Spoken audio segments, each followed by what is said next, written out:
तो हेलो बच्चों, अपना स्टार्ट कर रहे हैं हम लोग अभी बचा हुआ टॉपिक, जैसे कि हमने को प्राइम नंबर या नंबर जो चीज़ें होती सारा कुछ हम लोगों ने कवर कर लिया, ठीक है। तो आज का हमारा टॉपिक क्या होने वाला जो हम कवर करने वाले हैं, रियल नंबर का लास्ट टॉपिक है, उसमें सारे इंपॉर्टेंट क्वेश्चन लगाएंगे। तो आज का हमारा जो टॉपिक होने वाला है इसमें हम लोगों ने सारा चीज़ें कवर कर लिया है, सारे टॉपिक हमारे क्या हो चुके हैं, कवर हो चुके हैं, इसमें कुछ बचे हुए नहीं है, ठीक है। तो अभी आज हमें जानना है टर्मिनेटिंग नंबर और लार्जेस्ट एंड स्मॉलेस्ट नंबर, और एक होता है नंबर ऑफ फैक्टर। क्या होता है? Number of factor. आज हम लोग जानेंगे कि हम कैसे किसी भी नंबर के फैक्टर कैसे आइडेंटिफाई कर लेते हैं। जैसे मान लो कोई एक नंबर 6 है, तो 6 के फैक्टर 1 होता है, 2 होता है, 3 होता है, 6 होता है। तो इसके फैक्टर कितने होंगे? तो आप बोलोगे नंबर ऑफ जो फैक्टर आए, नंबर ऑफ जो फैक्टर आए वो कितने आ गए? 4। लेकिन कुछ नंबर इतने बड़े होते हैं, लाइक मैं ले लूँ 100, इसके फैक्टर 1 होंगे, 2 होंगे, 4 होंगे, 5 होंगे, 10 होंगे, 20 होंगे, 25 होंगे, 50 होंगे और 100 होंगे। तो आप कह सकते हैं कि इसके नंबर ऑफ फैक्टर कितने आ गए? तो नंबर ऑफ जो फैक्टर हमारे पास आए हैं वो आ गए हैं 9। लेकिन कुछ के तो बताने बहुत आसान हो जाते हैं, हम तुरंत बता लेते हैं, लेकिन कुछ के क्या होता है, निकालना पड़ता है। तो उसको हम किस मेथड से निकालते हैं? उसको हम लोग बोलते हैं प्राइम फैक्टराइजेशन मेथड की मदद से निकालते हैं। तो वो प्राइम फैक्टराइजेशन मेथड क्या होता है, आप समझना इस चीज़ को। जैसे मैंने बोला 100 है, तो आप 100 को प्राइम फैक्टराइजेशन में कर लो। पहले आप 2 किया तो 50 आ गया, फिर 2 से किया तो 25 आ गया, फिर 5 से किया तो 5 आ गया, 5 से किया तो 1। आप बोल सकते हो 100 को 2 का स्क्वायर इंटू 5 का स्क्वायर बोल सकते हैं। तो जब भी मुझे नंबर ऑफ फैक्टर निकालने होंगे,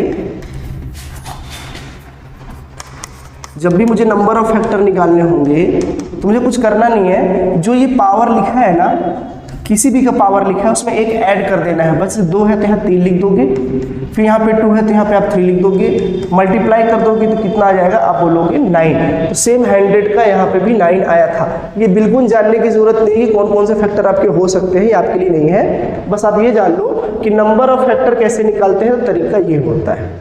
आई होप आपको ये बातें समझ में आ गई होंगी। जैसे एक नंबर और लिखा था यहाँ पे 6, क्या लिखा था? 6। अब 6 के फैक्टर अगर मुझे निकालना, कैसे निकालूंगा? तो 6 लिया, 2 से किया 3, 3 से किया तो 1। अब बोलो 6 के जो फैक्टर है वो 2 इंटू कितना आ गया? 3।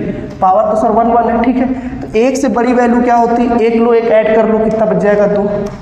फिर यहाँ पे एक है, एक और ऐड कर लो, बच जाएगा 2। तो बताओ कितने नंबर ऑफ फैक्टर आ जाएंगे? 4। और नंबर ऑफ फैक्टर कितने हैं? 4। किसी के भी निकालने हैं, आप नंबर ऑफ फैक्टर ऐसे ही मदद से निकाल सकते हैं, जिसमें कोई दिक्कत नहीं आएगी, ठीक है। तो ये तो समझ में आ गया नंबर ऑफ फैक्टर कैसे निकाले। डायरेक्ट एमसीक्यू में क्वेश्चन आ सकते हैं आपके लिए। अगला क्या होता है? एक होता है लार्जेस्ट डिजिट,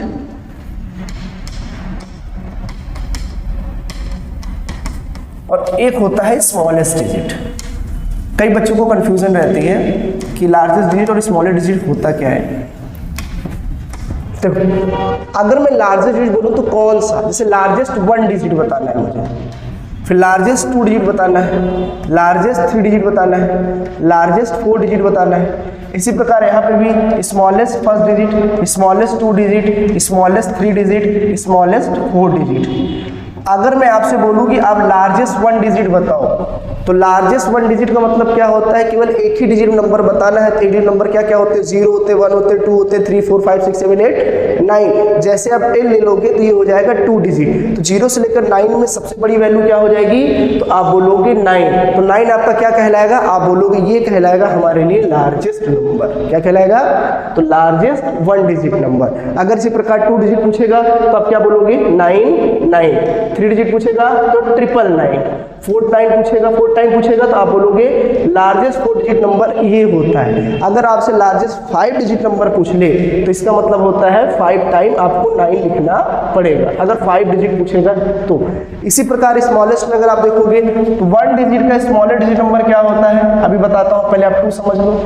2 मतलब क्या होता है? 2 डिजिट। तो पहला 2 डिजिट नंबर ही 10 होता है, और लास्ट 2 डिजिट नंबर जो होता है वो 99 होता है। तो भाई 99 तो बड़ा है, 10 क्या है? छोटा है। तो 2 डिजिट का नंबर छोटा 10 होता है, फिर 3 डिजिट का 100 होता है, 4 डिजिट का 1000 होता है, और 5 डिजिट का पूछता तो आपके लिए क्या बन जाता? 10,000। इसी प्रकार ये आपके लिए सवाल छोड़ देता हूं मैं, कमेंट में करके मुझे बताइएगा कि स्मॉलेस्ट 1 डिजिट नंबर क्या होता है? 1 होता है कि 0 होता है? लेकिन नंबर स्टार्ट हमेशा 10 से ही होता है।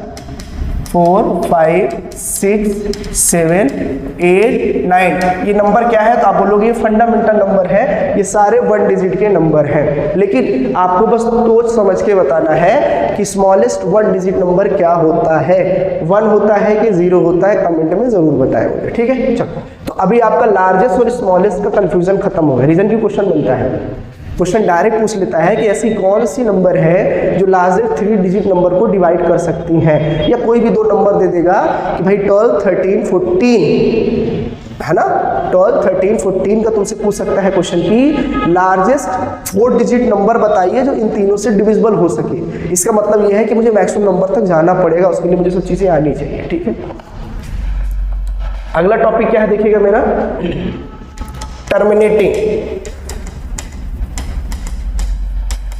टर्मिनेटिंग नंबर और नॉन टर्मिनेटिंग नंबर। भैया जो टर्मिनेट कर ही नहीं सकते हो, जिसको मैं टर्मिनेट नहीं कर सकता हूं, उसी को तो इरेशनल बोलते हैं।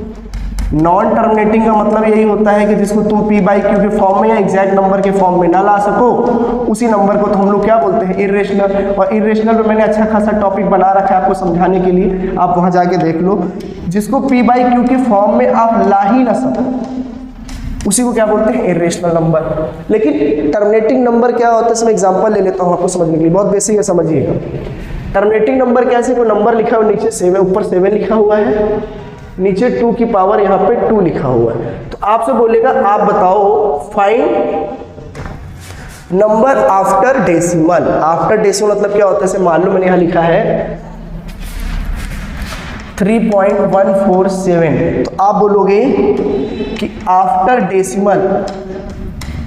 डेसिमल कितने डिजिट आए हैं, आफ्टर डेसिमल डिजिट जो आए हैं वो कितने डिजिट आए हैं आपके, तो आप बोलोगे 3, तो आंसर हो जाएगा 3। लेकिन यहाँ पर बताओ डिवाइड करने के बाद कि आफ्टर डेसिमल कितने नंबर आएंगे, तो उसके लिए मुझे जानना पड़ेगा इस टॉपिक के बारे में।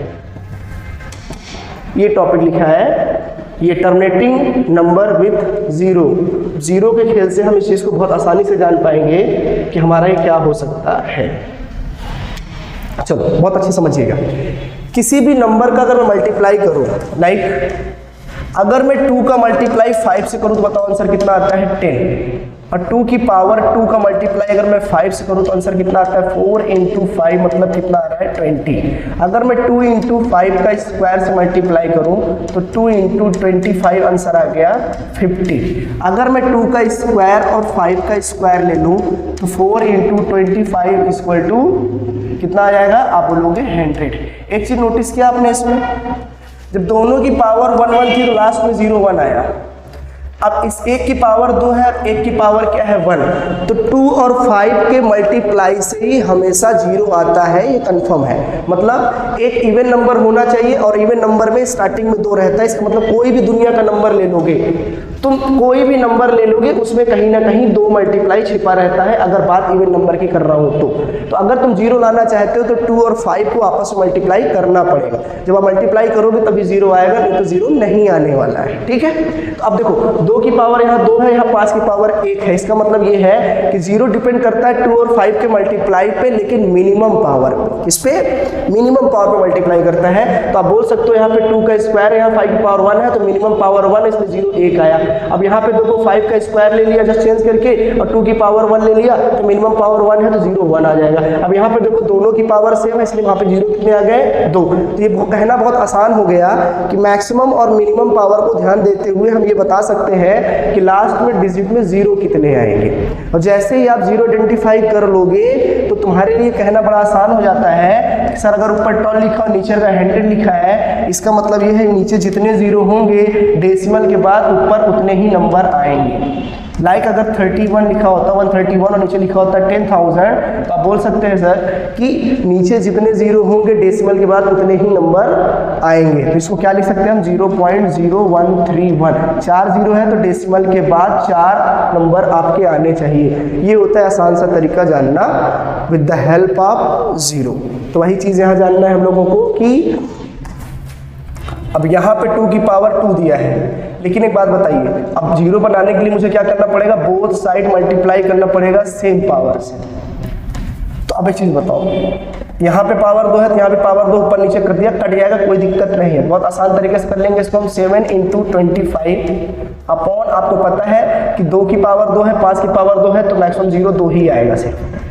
तो मल्टीप्लाई करें कितना आ जाएगा 175 अपॉन 100। सॉल्व करोगे तो 1.75।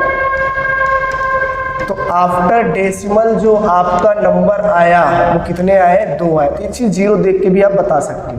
एक नंबर और मैं देख सकता हूँ यहाँ पे, कोई बहुत बड़ी वैल्यू ले लूँ मैं, जैसे 1378 अपॉन 2 की पावर, चलो मैं मान लेता हूँ यहाँ पे 7 ले लूँ। 2 की पावर यहाँ पे मैंने 7 लिया है। कह रहा है कि आफ्टर डेसिमल कितने नंबर रिपीट करेंगे, आपसे ये पूछ रहा है। तो 2 की पावर 7 है तो आपको यहाँ भी 5 की पावर क्या बनाना है 7, और ऊपर भी क्या बनाना है 5 की पावर 7। और आंख बंद करके आप इस चीज़ को बता सकते हो कि भैया हमारे नंबर ऑफ मतलब आफ्टर डेसिमल कितने डिजिट आएंगे। तो आप बोलोगे पावर दोनों की मैंने सेम कर दी है, तो आफ्टर डेसिमल, आफ्टर जो डेसिमल है वो नंबर मेरे कितने आने वाले हैं, 7 आने वाले हैं। कितने आने वाले हैं, 7। नंबर कौन सा आएगा, रिपीट करने के बाद आएगा कि नहीं आएगा, डेसिमल में कौन सा नंबर आएगा, मुझे उससे मतलब नहीं होता है। मुझे यहाँ बस इस चीज़ से मतलब है कि आफ्टर डेसिमल कितने डिजिट आएंगे, बस मुझे ये जानना है बस, और कुछ जानने की ज़रूरत नहीं है। एक नंबर जैसे और मैं ले लेता हूँ समझाने के लिए आपको, जैसे कि 140 लिखा है। 140 को बोला कुछ और नंबर भी चाहो तो तुम ले सकते हो, जैसे मैं चाहूँ कि 1503 × 2 की पावर 2 लिख दिया मैंने। तो आप बोलोगे यार 2 की पावर 2 का और 5 की पावर 2 से रिलेशन तो बना लेंगे, लेकिन 3 को मैं नहीं हटा पाऊंगा। तो पहले आप 3 से कट कर लो, जब आप कट कर लोगे ना तो 50/2 का स्क्वायर आ जाएगा। अब आप क्या करो ना, बोथ साइड 5 का स्क्वायर और 5 का स्क्वायर कर लो। तो अब बताओ पावर दोनों में कॉमन कर दिया मैंने, तो कितने डिजिट आ गए, 2। तो आफ्टर डेसिमल कितने डिजिट आएंगे, आफ्टर डेसिमल कितने डिजिट आएंगे, 2। तो ये टॉपिक काफ़ी अच्छा रहा, इस चीज़ को मैं समझा चुका हूँ। नंबर ऑफ फैक्टर कैसे निकालते वो बताया, मैक्सिमम मिनिमम पावर वाले पे ध्यान दिलाया। सारी चीज़ों को कवर करते हुए हम लोग की पारी आ रही है क्वेश्चन लगाने की। तो सारा कंसेप्ट हम लोगों ने अच्छे से कवर किए हैं। कुछ क्वेश्चन इंपॉर्टेंट जैसे बच गए हैं पैटर्न के, थ्योरेटिकल पैटर्न के। √2 एक्सप्लेन करने कैसे होते हैं, 2 + √3 कैसे एक्सप्लेन करने होते हैं, मोस्ट इंपॉर्टेंट क्वेश्चन है, एग्जाम में क्या पे आते हैं चीज़ें।